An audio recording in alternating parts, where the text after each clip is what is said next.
سیاسی اور معاشرتی تنزل سے نکالنے کے لیے سید احمد بریلوی رحمۃ اللہ علیہ نے 1816 سے 1831 تک بھرپور کوششیں کی۔ آپ رحمۃ اللہ علیہ نے 1826 میں سکھوں کے خلاف مذہبی جہاد کا آغاز کیا، لیکن بعض سرداروں کی غداری کی وجہ سے مسلمانوں کو شکست ہو گئی۔ آپ رحمۃ اللہ علیہ 6 مئی 1831 کو بالا کوٹ میں شہید ہو گئے۔ اسی زمانے میں بہار میں فرائضی تحریک کا آغاز ہوا، جس کا مقصد مسلمانوں کو مذہبی فرائض کے قریب لانا اور ان کی مدد کرنا تھا۔ انگریز کا مکمل قبضہ اور سر سید احمد خان 1857 میں مسلمانوں کی رہی سہی عزت بھی خاک میں مل گئی۔ مسلمانوں کی زمینی جو تھی وہ چھین لی گئیں۔ ان پر تعلیم، سیاست، ملازمت، ہر طرح کے دروازے جو تھے وہ بند کر دیے گئے۔ ایسے میں سر سید احمد خان نے مسلمانوں کو نئے زمانے کی ضروریات سے آگاہ کیا اور نئے علوم حاصل کرنے پر آمادہ کیا۔ چنانچہ اس سلسلہ میں آپ رحمۃ اللہ علیہ نے آل انڈیا محمڈن ایجوکیشنل کانفرنس اور دیگر اداروں کی بنیاد رکھی۔ 1898 میں جب آپ کا انتقال ہوا تو قوم اس وقت تک جاگ چکی تھی۔ سر سید کے جانشین سر سید کے بعد ان کے رفقا نے ان کا کام جاری رکھا۔ محسن الملک نے علی گڑھ کالج کو ترقی دی۔ وقار الملک نے مسلم لیگ کی بنیاد رکھی۔ حالی کی مسدس نے مسلمانوں میں نیا جوش پیدا کیا۔ شبلی نے ندوۃ العلماء کا قیام کیا اور تاریخ پر قلم اٹھایا۔ امیر علی نے انگریزی تصانیف کے ذریعے مغربی حلقوں میں اسلام کی وقت جو تھی اس کو پیدا کیا۔ سب لوگوں نے جو ہے تحریک پاکستان جو تھی اس میں اپنا اپنا کردار جو ہے وہ باقاعدہ جو ہے پراپر طریقے سے ادا کیا۔ سر سید کی کوششوں سے مسلمانوں میں امید کی ایک کرن پھوٹی اور اہل جور کی سختیاں جو تھیں حب وطن بڑھانے کا باعث بنی۔ شاعر نے اب ان حالات کی جو ہے بہت اچھے انداز میں اپنی شاعری میں عکاسی کی ہے۔ کہتے ہیں کہ اچھا ہے اہل جور کیے جائیں سختیاں، پھیلے گی یوں ہی شورش حب وطن تمام۔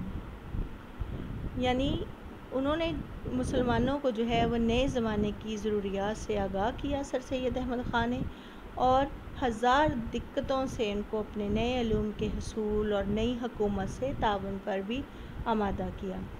اپنی مذہبی تصانیف اور رسالہ تہذیب الاخلاق کے اجرا سے انہوں نے ثابت کر کے دکھا دیا کہ اسلام عقل کے اصولوں پر مبنی ہے۔ ان کی تعلیمی مساعی 1877 میں تکمیل کو پہنچی جب علی گڑھ کا افتتاح ہوا، جو کم از کم 30 برس تک مسلمانان ہند کا واحد قومی مرکز بنا رہا۔ جدید اور قدیم علوم میں خلیج۔ اس دوران مسلمان قدامت پسند اور جدت پسند دو حصوں میں بٹ گئے۔ علامہ اقبال رحمۃ اللہ علیہ قدیم اور جدید دونوں علوم پر گہری نظر رکھتے تھے۔ آپ نے خودی کو پہچاننے پر زور دیا اور اطاعت، ضبط نفس، نیابت الہی کو خودی کی منزل جو ہے وہ قرار دیا۔ متفرق واقعات۔ علامہ اقبال نے بھرپور کوششیں کی تحریک آزادی کے لیے، اور ہم سب جانتے ہیں کہ قائد اعظم رحمۃ اللہ علیہ اور علامہ اقبال کی انتھک کوششوں کا ہی صلہ ہے کہ ہمیں جو ہے وہ پاکستان جیسی عظیم مملکت نصیب ہوئی ہے۔ اقبال نے کہا تھا، دی ہاتھ سے دے کر اگر آزاد ہو ملت، ہے ایسی تجارت میں مسلمان کا خسارہ۔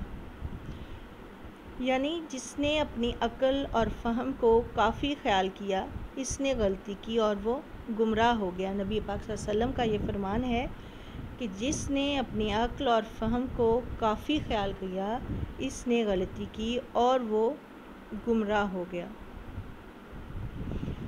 مسلمان اپنے رہنماؤں کی پکار سن کر ترقی کی راہ پر چلنے لگے۔ چنانچہ دسمبر 1906 میں مسلم لیگ قائم ہوئی۔ 1909 میں تقسیم بنگال کی تنسیخ اور 1912 میں جنگ ولکانو طرابلس سے مسلمانوں کو یقین ہو گیا کہ ان کے حقوق محفوظ نہیں ہیں۔ انہوں نے 1913 میں سیلف گورنمنٹ کا مطالبہ کیا اور کانگریس کو اپنے ساتھ ملایا، مگر کچھ عرصے کے بعد ہندوؤں نے بھی مسلمانوں کے خلاف اپنی تحریکات کا آغاز کر دیا اور یہ سلسلہ قیام پاکستان تک جاری رہا۔ قائد اعظم رحمۃ اللہ علیہ کی قیادت۔ ان حالات میں قائد اعظم رحمۃ اللہ علیہ جیسے رہنما کی قیادت کسی نعمت سے کم نہ تھی۔ آپ رحمۃ اللہ علیہ کو 1928 میں باقاعدہ طور پر مسلم لیگ کی صدارت جو ہے وہ سونپ دی گئی۔ آپ رحمۃ اللہ علیہ ایک طرف مسلمانوں کے سچے خیر خواہ، جبکہ دوسری طرف انگریز اور ہندوؤں کے سامنے سر اٹھا کر بات کرنے والے نڈر لیڈر ثابت ہوئے۔ آپ رحمۃ اللہ علیہ نے 23 مارچ 1940 کو قرارداد لاہور کی صدارت کی، جس سے مسلمانوں نے اپنی منزل کا تعین کر لیا کہ انہوں نے اپنے لیے کیا چیز جو ہے اس کا انتخاب کرنا ہے، کس مملکت کا انتخاب کرنا ہے۔ انتخابات 1945، 46 اور قیام پاکستان۔ جی ہاں، بعد ازاں 1945 اور 46 کے انتخابات نے بھی انگریز حکومت پر یہ بات واضح کر دی کہ مسلمانوں کے مطالبہ پاکستان کو اب زیادہ دیر تک ٹالا نہیں جا سکتا۔ بالآخر 3 جون 1947 کو ہندوستان اور پاکستان کی آزادی کے حوالے سے اپنا ایک منصوبہ شائع کیا اور یوں 10 لاکھ مسلمانوں کی شہادت رنگ لائی اور بالآخر 14 اگست 1947 کو پاکستان وجود میں آ گیا۔ پاکستان چونکہ اسلام کے نام پر وجود میں آیا، چنانچہ اسلام ہی پاکستان کے مسلمانوں کی زندگیوں کا اصل نصب العین ہے۔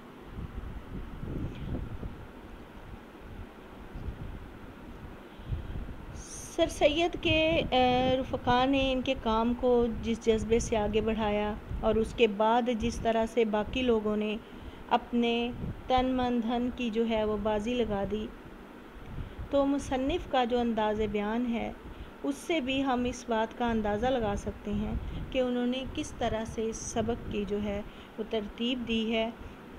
شاعر نے کیا خوب کہا تھا ان تمام لوگوں کے بارے میں جنہوں نے اس کاوش میں جو ہے وہ حصہ لیا کہ دولت کی تمنا ہے نہ انعام کا لالچ، بس کام کیے جاتے ہیں اخلاص و وفا سے۔ جی، تو یہ لوگ جو تھے سب کے سب جنہوں نے تشکیل پاکستان میں حصہ لیا، ان میں سب سے جو اہم چیز تھی، جو ایک جذبہ تھا، وہ اخلاص و وفا کا تھا کہ سب کے سب جو تھے وہ اس اخلاص کے ساتھ، اس خلوص کے ساتھ اس کاوش میں شریک تھے کہ انہیں اپنے لیے دولت کی تمنا بھی نہیں تھی، نہ ہی کسی قسم کے انعام کا کوئی لالچ تھا، اور اللہ تعالیٰ نے بھی انہی کی کوششوں کو دیکھتے ہوئے، انہی کی کاوشوں کو سراہتے ہوئے جو ہے ان کی قربانیوں کو دیکھتے ہوئے ہمیں پاکستان جیسی عظیم مملکت جو ہے وہ تحفے میں دی۔